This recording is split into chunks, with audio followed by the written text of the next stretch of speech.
UP की morning podcast में आपका स्वागत है। आइए जानते हैं अब तक की फटाफट बड़ी खबरों को।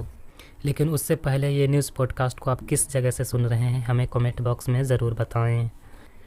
जौनपुर में पूर्व सांसद धनंजय सिंह के गनर की गोली मारकर हत्या कर दी गई। धनंजय सिंह के घर से करीब 2 किलोमीटर दूर रीठी बाजार के पास गोली मारी गई। 3 लोगों ने घेर कर अनीस खान पर हमला किया था। अनीस खान को अस्पताल ले जाया गया जहां डॉक्टरों ने मृत घोषित कर दिया। अनीस को 3 लोगों ने उस समय मारा जब वो सामान लेने रीठी बाजार जा रहा था। हमलावर मौके से फरार हो गए। शाम को करीब 7 बजे हत्या की वारदात को अंजाम दिया गया। मथुरा श्री कृष्ण जन्मभूमि और शाही ईदगाह विवाद मामले में इलाहाबाद हाई कोर्ट में कल मंगलवार को सुनवाई हुई। केस नंबर 1 हिंदू पक्ष की तरफ से बहस की गई, जिसमें हिंदू पक्ष के वकीलों की तरफ से कहा गया कि शाही ईदगाह परिसर की ज़मीन मंदिर ट्रस्ट की है। एक गलत समझौते के तहत शाही ईदगाह को ज़मीन दी गई थी, जो पूर्णतः गलत है। हिंदू पक्ष के वकीलों ने शाही ईदगाह परिसर की संपूर्ण ज़मीन को मंदिर ट्रस्ट को दिए जाने की मांग की। करीब 3 घंटे तक चली सुनवाई के बाद हाई कोर्ट ने अगली सुनवाई के लिए 22 अप्रैल की तारीख तय कर दी है। हिंदू पक्ष की ओर से लखनऊ के टीले वाली मस्जिद पर पूजा अर्चना करने की मांग को हाई कोर्ट ने खारिज कर दिया है। उन्होंने याचिका दायर कर रामनवमी के दिन 17 अप्रैल को पूजा अर्चना की अनुमति मांगी थी। कोर्ट ने उसकी याचिका को खारिज कर दिया है। कोर्ट ने वकीलों की बहस के बाद ये निर्णय लिया। वहीं इस मामले पर टीले वाली मस्जिद के मुतवल्ली मौलाना वासिफ हसन ने कहा, जो कोर्ट में मुकदमा है उसकी पैरवी आगे भी की जाएगी। लखनऊ में 14 साल की बेटी की एक बाप ने हंसिया से वार करके हत्या कर दी। वह बेटी की फ़ोन पर किसी लड़के से बात करने को लेकर नाराज़ था। गाज़ीपुर से भाजपा के उम्मीदवार पारसनाथ राय का एक वीडियो सामने आया है। इसमें वो कह रहे हैं कि मैं चाणक्य का शिष्य हूँ, उसी परंपरा का आदमी हूँ। नंद वंश का नाश कैसे होता ये मैं जानता हूँ। पारसनाथ राय पर सपा अध्यक्ष अखिलेश यादव ने पलटवार किया है। उन्होंने कहा कि भाजपा प्रत्याशी का यह बयान उनके अहंकार को दर्शाता है और दलितों पिछड़ों को ख़त्म करने की सीधी धमकी है। ऐसे ही बयान भाजपा के महापतन का कारण बनेंगे। समाजवादी पार्टी के स्टार प्रचारक विधायक अताउर रहमान ने बरेली से भाजपा प्रत्याशी छत्रपाल गंवार को लुटेरा बताया है। इसका वीडियो भी सामने आया है। मंगलवार को बरेली सीट पर सपा प्रत्याशी परवीन एरन ने नामांकन किया। इसके बाद बहेड़ी से सपा विधायक अताउर रहमान भी शामिल हुए थे। इसी दौरान बाद मंच से उन्होंने यह बयान दिया। रामनवमी के मौके पर प्रदेश के विभिन्न ज़िलों से अयोध्या जाने के लिए 400 बस लगाई गई है। अयोध्या, देवी पाटन, आजमगढ़ और गोरखपुर की ये रोडवेज बसें लगाई गई हैं। परिवहन निगम के एमडीए मासूम अली सरवर का कहना है कि श्रद्धालुओं को रामनवमी मेला स्थल और भगवान राम के दर्शन में किसी तरह की कोई असुविधा ना हो, इसका खास ख्याल रखते हुए हर रूट पर बसों को चलाया जा रहा है। लखनऊ में पिछले कुछ दिनों से तेज़ धूप के साथ मौसम साफ रहा है। इसके साथ चल रही तेज़ हवाएं लोगों के लिए परेशानी खड़ा कर रही है। धूप के कारण लोग दिन में चेहरे को ढककर सड़क पर आवाजाही कर रहे हैं। बुधवार लखनऊ में अधिकतम तापमान 38 डिग्री और न्यूनतम तापमान 23 डिग्री के बीच में रहने की अनुमान है। पिछले 2 दिनों से लखनऊ में सुबह तेज़ धूप से मौसम गर्म होना शुरू हो जाता है, लेकिन शाम के समय में हल्की ठंडी हवाएं भी चल रही हैं।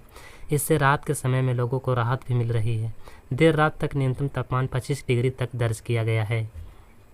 2024 लोकसभा चुनाव के लिए सियासी दलों ने घोषणा पत्र जारी करते हुए जनता के मुद्दों को लेकर अपनी राय जाहिर कर दिया है।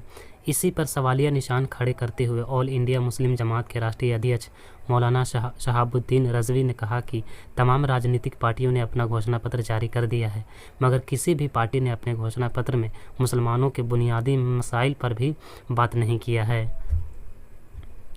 मौलाना ने सियासी दलों पर हमला करते हुए कहा कि मुसलमानों का वोट तो सबको चाहिए, मगर हक कोई नहीं देना चाहता। विशेषकर सपा और कांग्रेस को लेकर बयान दिया कि पार्टियां अपने आप को सेकुलर कहती हैं, मगर इनके घोषणा पत्र से मुसलमान और उसके मसाइल गायब हैं।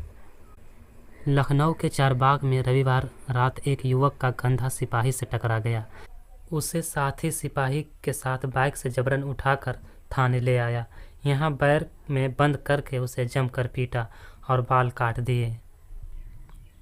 समाजवादी पार्टी के अध्यक्ष अखिलेश यादव ने कहा है कि बीजेपी ने महंगाई को चरम पर पहुंचाया है और इलेक्टोरल बॉन्ड स्कीम में ईडी, सीबीआई और इनकम टैक्स को आगे करके चंदे वसूले हैं। ये सोचा भी नहीं जा सकता था। मंगलवार को अखिलेश ने अपनी पत्नी और सपा नेता डिंपल यादव के साथ मैनपुरी पहुंचे थे, जहां डिंपल यादव ने अपना नामांकन भरा।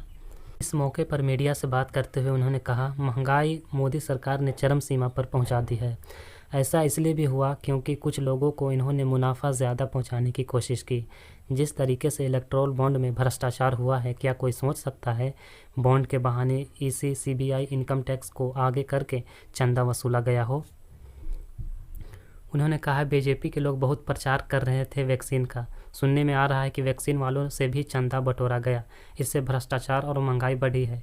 इधर खबरें आ रही हैं, सरकारी आंकड़े बता रहे हैं और जो सर्वे आए हैं वो भी बता रहे हैं कि 80 से 90% पढ़े लिखे लोग बेरोजगार हैं। जो लोग विश्व गुरु बनाना चाहते हैं, उनकी सरकार में 1 लाख किसानों ने आत्महत्या की है।